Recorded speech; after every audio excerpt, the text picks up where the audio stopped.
থানায় নতুন OC transfer হয়ে এসেছেন। নিয়ম অনুযায়ী সে আসনের এমপি সাহেবের সাথে দেখা করতে ওসি এমপি সাহেবের বাড়িতে গেলেন।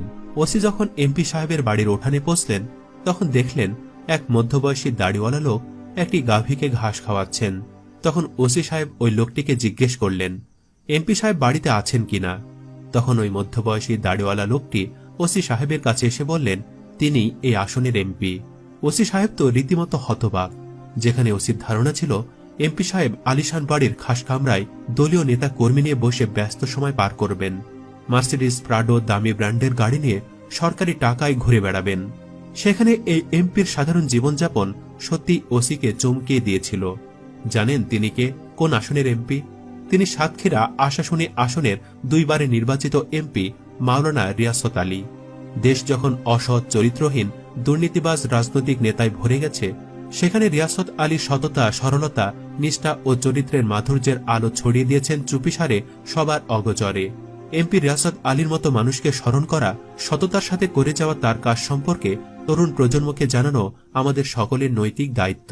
সেই জায়গা থেকেই আমাদের আজকের এই ভিডিওটিতে এমপি রিয়াসত আলী সম্পর্কে জানানোর চেষ্টা করব।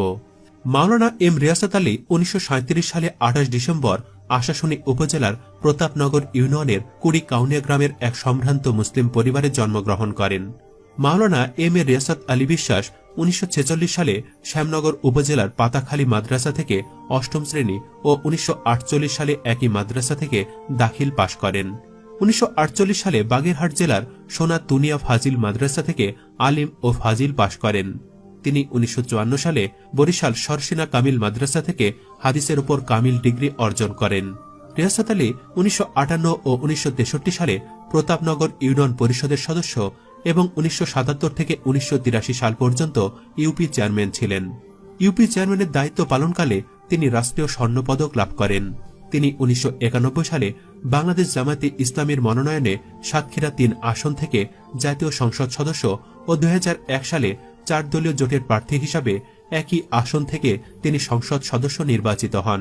2001 সালে সংসদ সদস্য থাকা অবস্থায় তিনি বাংলাদেশ সরকারে অর্থ ও স্বরাষ্ট্র মন্ত্রণালয়ের স্থায়ী কমিটির সদস্য এবং বাছাইকৃত 4 সদস্য বিশিষ্ট কমিটির চেয়ারম্যান থাকাকালীন বাংলাদেশ র্যাব বাহিনী গঠনের অন্যতম প্রস্তাবক ছিলেন। তিনি 1991 সালে তৎকালীন সরকারের বস্ত্র মন্ত্রণালয়ের স্থায়ী কমিটির সদস্য ছিলেন। 1958 হতে 1964 পর্যন্ত প্রতাপনগর মাদ্রাসার প্রতিষ্ঠাতা প্রিন্সিপাল, 1965 থেকে 1968 ঘুগরাকিটি ফাজিল মাদ্রাসা প্রিন্সিপাল, 1968 থেকে 1971 পর্যন্ত প্রতাপনগর হাইস্কুলের ইংরেজি শিক্ষক, 1973 থেকে 1977